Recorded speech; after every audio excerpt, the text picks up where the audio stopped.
Hello, today is the 4th of June 2021. You're joining Give the People What They Want, brought to you every Friday from People's Dispatch. And we have here the editors, Zoe and Prashant. Hi, Zoe. Hi, Prashant. Morning, Vijay. And I'm Vijay from Globetrotter. We come to you with the world news in half an hour. The first story I think that we'd like to get to on this 4th of June is that tomorrow, the 5th of June, is World Environment Day. Now, in 1972, in Stockholm, Sweden, the world gathered together for a meeting on the status of the environment. By 1972, already clear, great problems in the environment. They decided to have the 5th of June 1974 be the first World Environment Day. Subsequently, every year, June 5th has been celebrated as World Environment Day. Now, it's one of the limitations of our imagination that it's not become an important part of our calendar.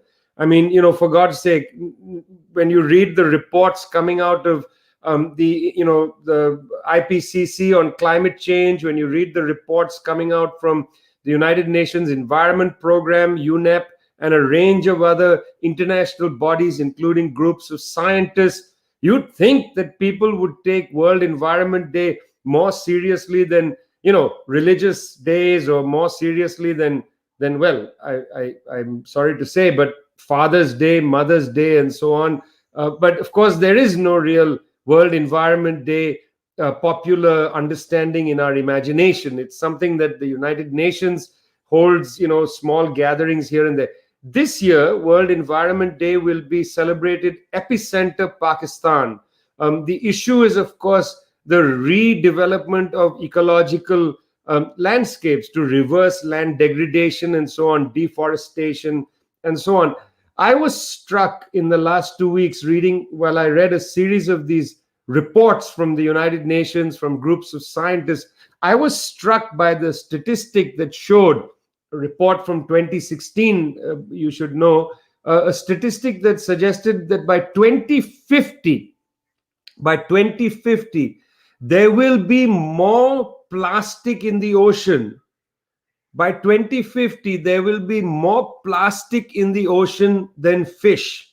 Now, you must recall that off the coast of Sri Lanka, a tanker sits and leaks out plastic nodules that are gathering on the beaches of Sri Lanka, being gathered, very hard work, 24-hour work by the Sri Lankan military, putting these in plastic bags.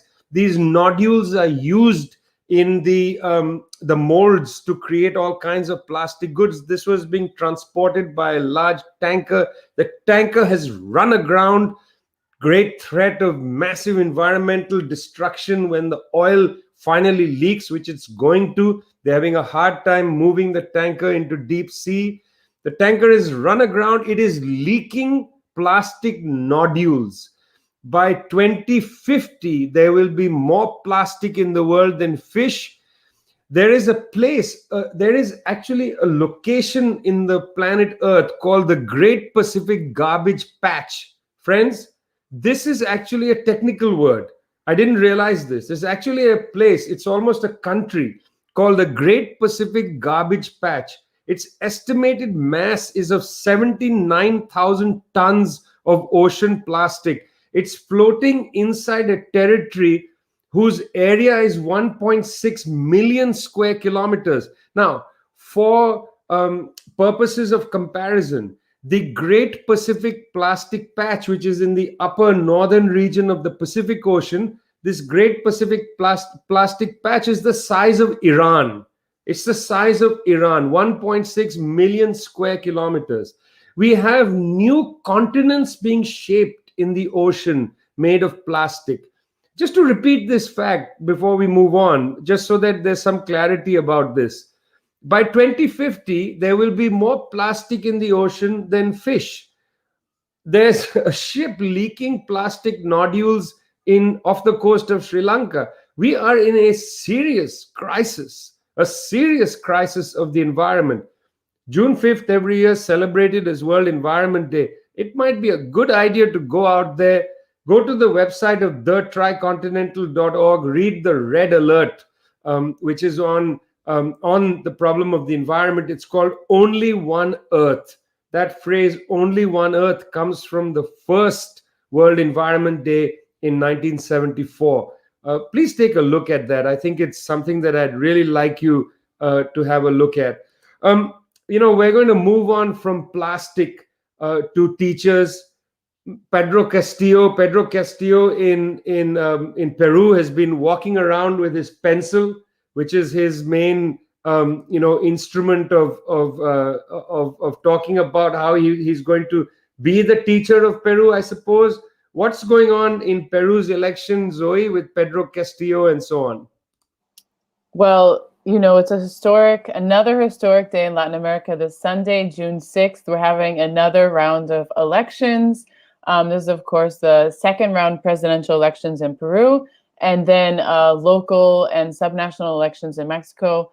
In Peru, we spoke after the elections in the first round of elections, which happened in April.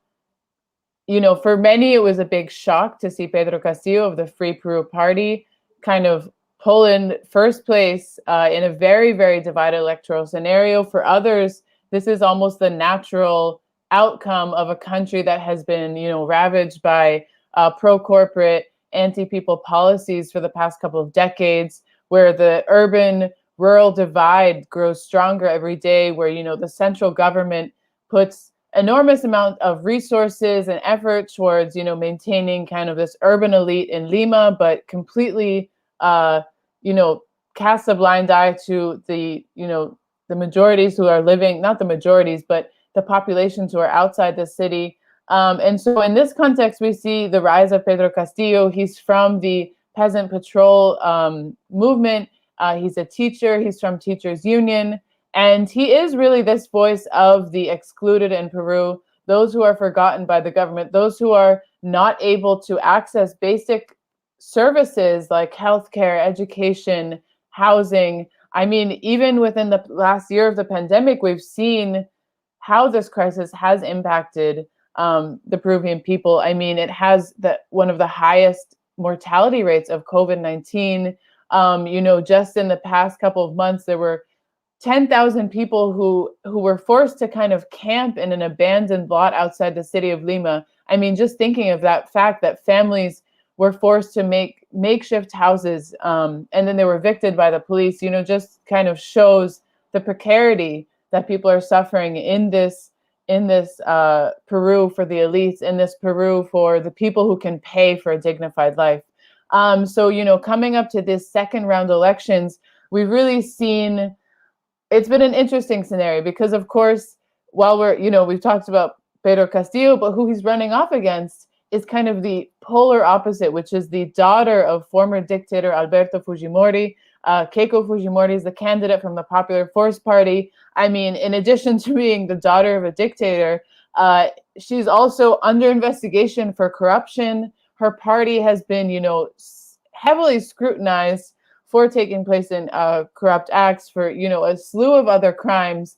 And she's kind of this antithesis of the Peru for the majorities, Peru for the working class.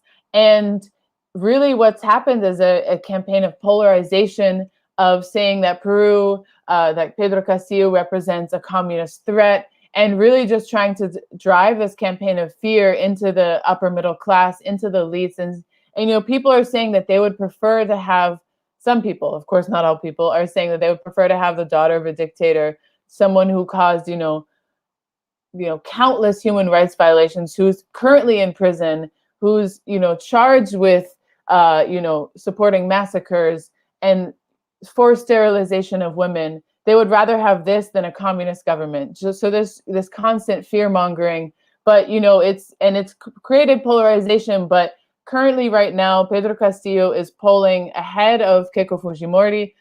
It's honestly, it's really hard to tell what's going to happen on Sunday. But whatever is going to happen, I mean, the people have woken up and they've said that this is not a model they can tolerate. And, we've seen in the past couple of weeks, massive marches in Lima, some of the biggest mobilizations against Fujimori, saying, never again will we return to this model of dictatorship, and demanding change. So this will be really interesting Sunday. Keep our eyes open for this.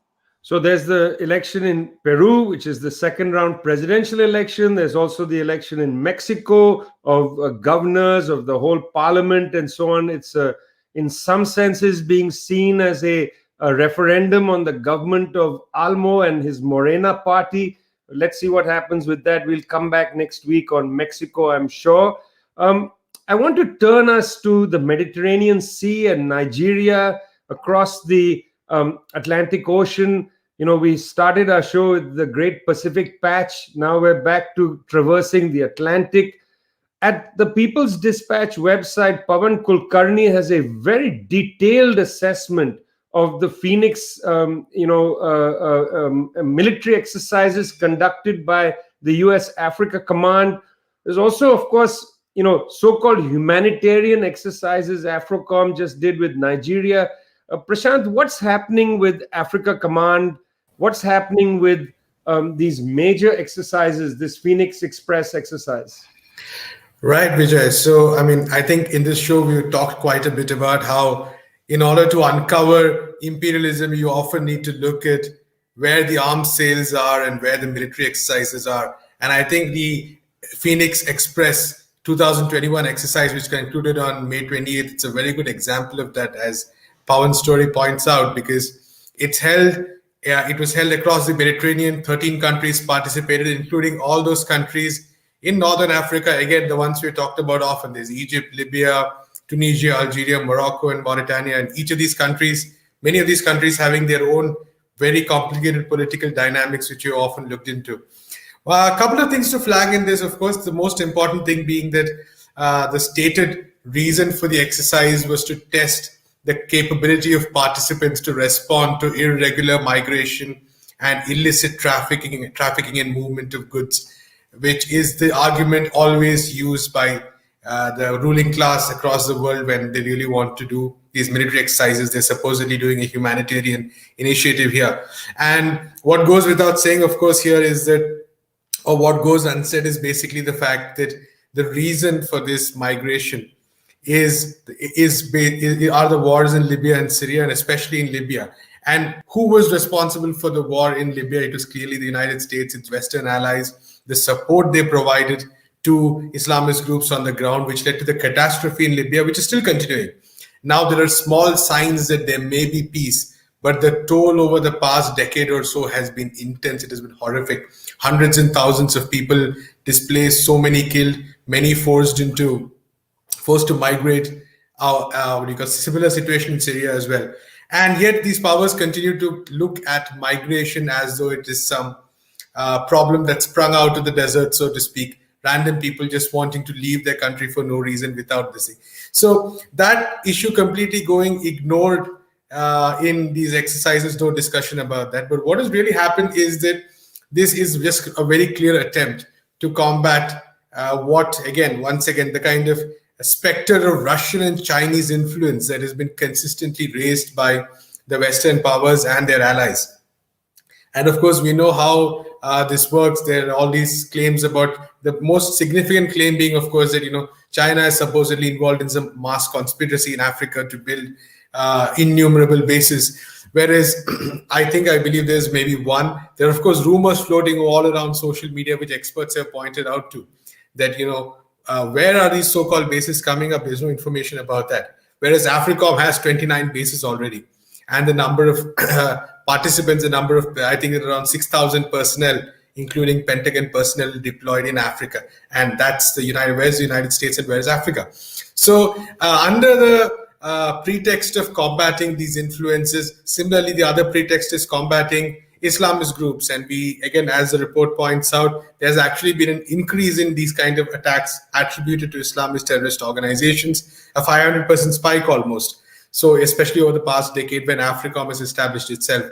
So I think it's a real important question that we keep asking, that what exactly is AFRICOM? What exactly is the US policy in this region? And I think it all boils down to a very simple answer, which is the hunt for resources, of course, the attempt to establish, a kind of complete geopolitical influence over these countries. And in People's Dispatch, I earlier covered how, for instance, the Democratic Republic of Congo, US influence has played a huge part in not only propping up Joseph Kabila and his murderous regime, but also his successors. In so many other states, we've seen the United States influence playing an important role, and this having a direct bearing on the resources that are at the hub, that are at the heart of today's technology, that are at the heart of the profits that US corporates and the US and Western industries making and capitalism is making. So I think it's it boils down to a very simple answer, but there are like layers and layers of sophistication built around these military exercises, which we need to consistently keep challenging and pointing out. Well, you see, this is a reason to go to People's Dispatch. You'd be able to read there today Pawan Kulkarni's piece. It's a very thorough piece about military exercises conducted by the US Africa Command. That's peoplesdispatch.org. You're listening to Give the People What They Want, coming to you every Friday, half an hour whirlwind tour. We start with the Great Pacific Plastic Patch. We go to the Mediterranean Sea. Now we're going to cross the Atlantic again. We're going to Colombia, where military is back on the table. We have the military being sent out onto the streets. Ivan Duque unwilling to listen to the protests on the streets. Cali, Colombia, epicenter of the uprising. Zoe, what's going on in Colombia? We need our regular Colombia update. Yes, well, now it is a feature of Give the People What They Want, so we have to, keep giving the people what they want. And it is so important that we not turn away from Colombia. Protests are continuing. Negotiations between social movements and the government are continuing, but the government kind of refuses to cede on the key demand, which is the demilitarization of the cities and the end of repression. The latest human rights report on police repression says that at least 76 people have been assassinated during this past month of the national strike. Again, we go into a lot of these stories every week, but, in the past week, and 2 days ago, a journalist was stabbed by the police and then was unable to be picked up by the ambulance because police wouldn't allow them to pass. Another journalist was beat up and arrested.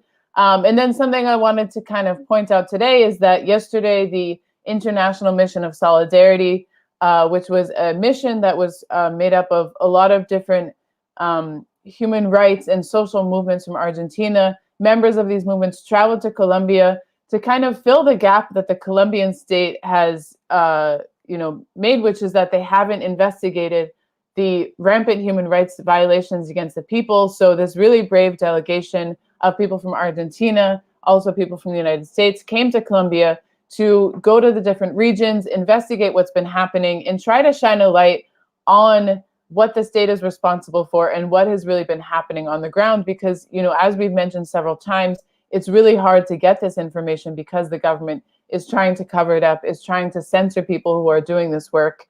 And of course, from day one, we saw that Juan Gravois, who was part of this delegation, was deported, wasn't even allowed into the country. And the delegation, suffered constant attacks from Colombian politicians. And yesterday they concluded their visit. They presented a really, really harrowing report shining light on the role of the Colombian government in carrying out these human rights violations.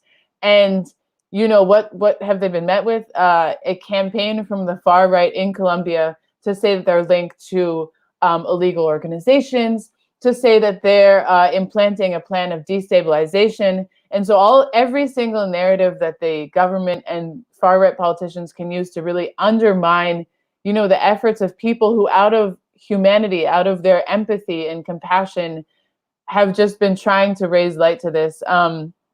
It's really horrifying. And meanwhile, a armed civilian last Friday was, documented open, shooting at protesters. He later did an Instagram live video saying that, he felt that he had to protect his community, which is, of course, an elite community in the northern part of the city, from the vandals, from the criminals who were participating in the protests. Just to highlight, this night, 14 people were killed by the police and armed individuals. And this individual is walking free, yet members of this delegation are receiving threats. members of Congress, of Colombian Congress, who have been accompanying youth on the street to make sure that they don't get arrested and disappeared, they now have investigations opened up against them. So Maria Jose Pizarro, Inti Asprilla, several other members of Congress are now being investigated by the Colombian government for obstructing justice. So just to really throw in some of these elements about the complete breakdown of,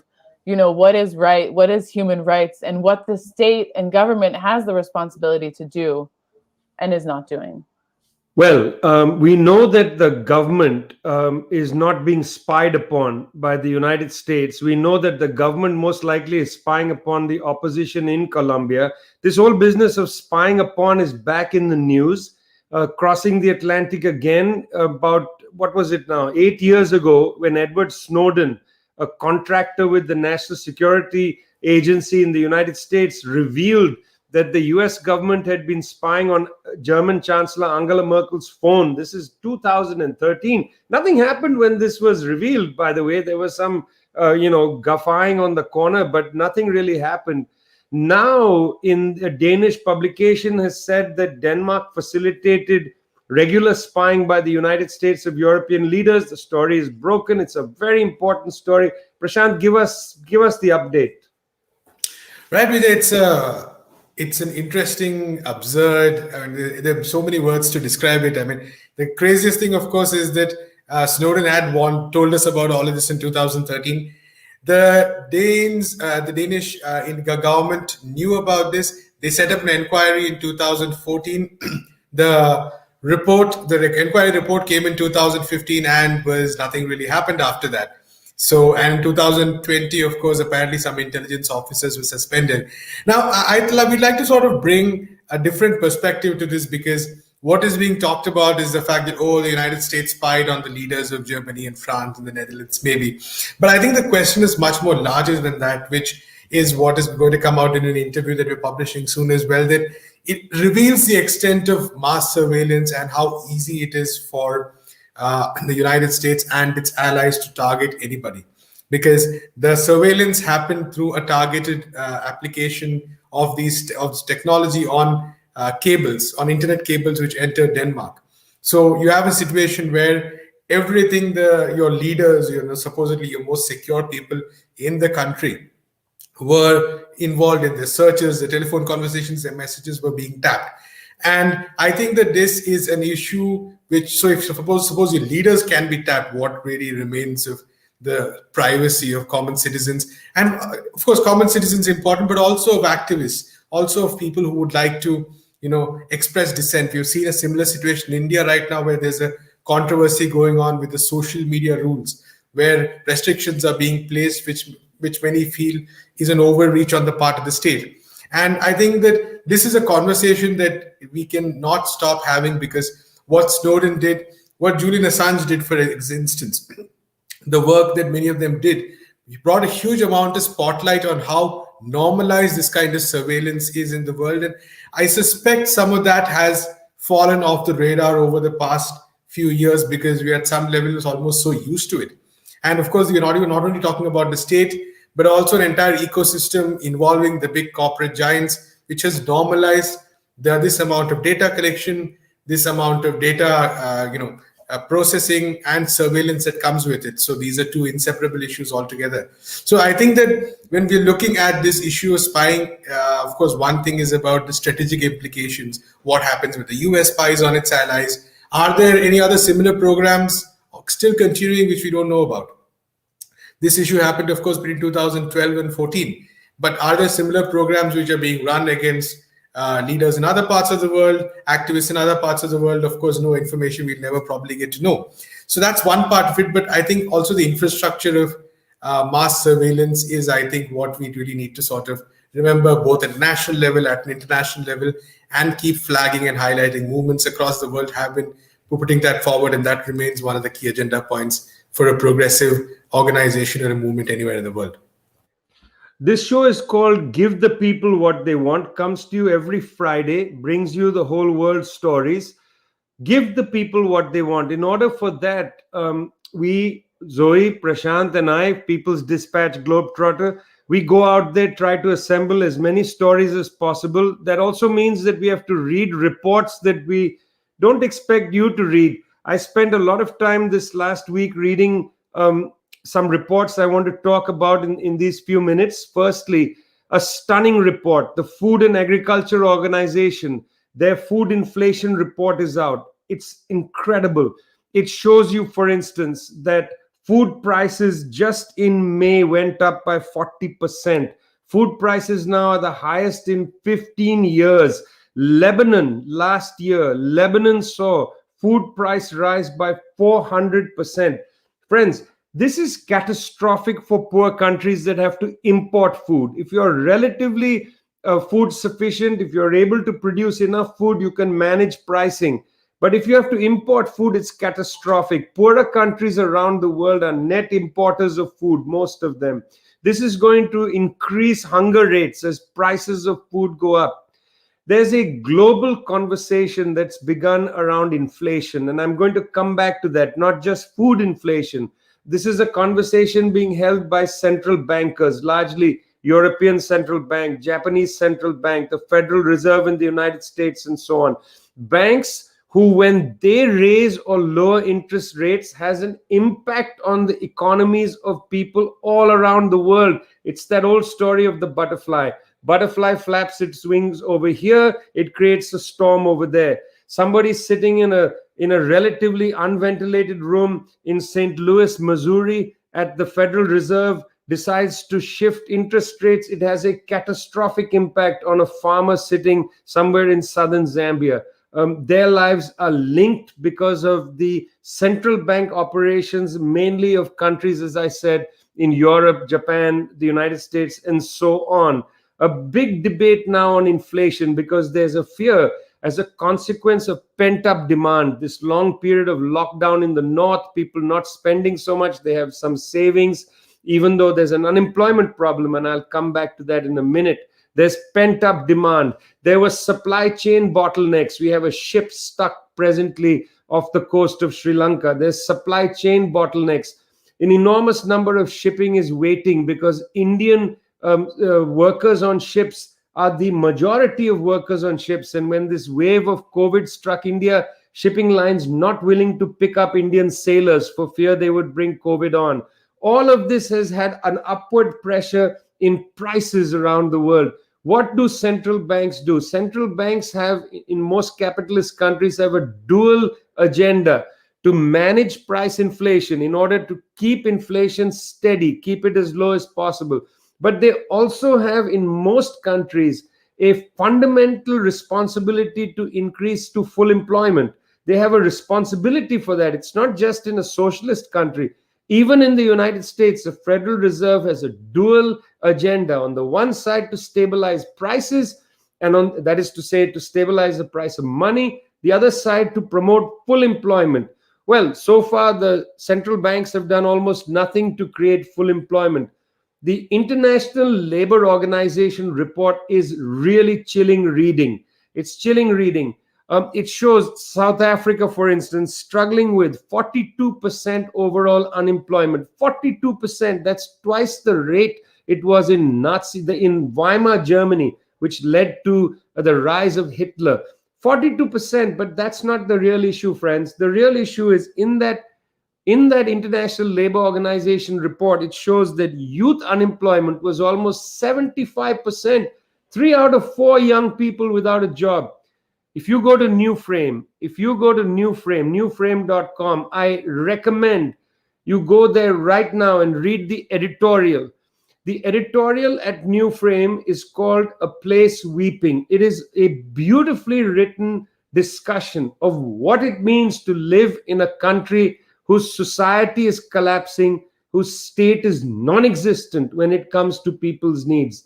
Please go and have a look at that. We are at a perilous point forward, friends. We are at a perilous point. On the one side, the Food and Agriculture Organization says food prices highest in 15 years. The International Labour Organization says unemployment in many countries is at unimaginable levels. People are without an income and food is more expensive. This, friends, is a recipe for global famine. This is a recipe for global famine. Coming at the same time as by 2050, there might be more plastic in the ocean than fish. What kind of world are we living in? Give the people what they want. The people want the truth. That's what Zoe and Prashant from People's Dispatch give you every week and every day at the People's Dispatch website. That's what I tried to do my best to do when I join you here on Give the People What They Want. Don't forget to tell us what you think of the show. Don't forget to tell your friends and family. Bring a crowd. Prashant, Zoe, you having a good week? You're looking forward to next week? There's a lot happening over the weekend, sir. Yeah. Well, there's no weekend for people like us. Friends, see you next week. You're with Give the People What They Want. We'll come back to you next Friday. Looking forward to talking about Mexico and other things that will surely be at the front of our agenda. Have a good weekend.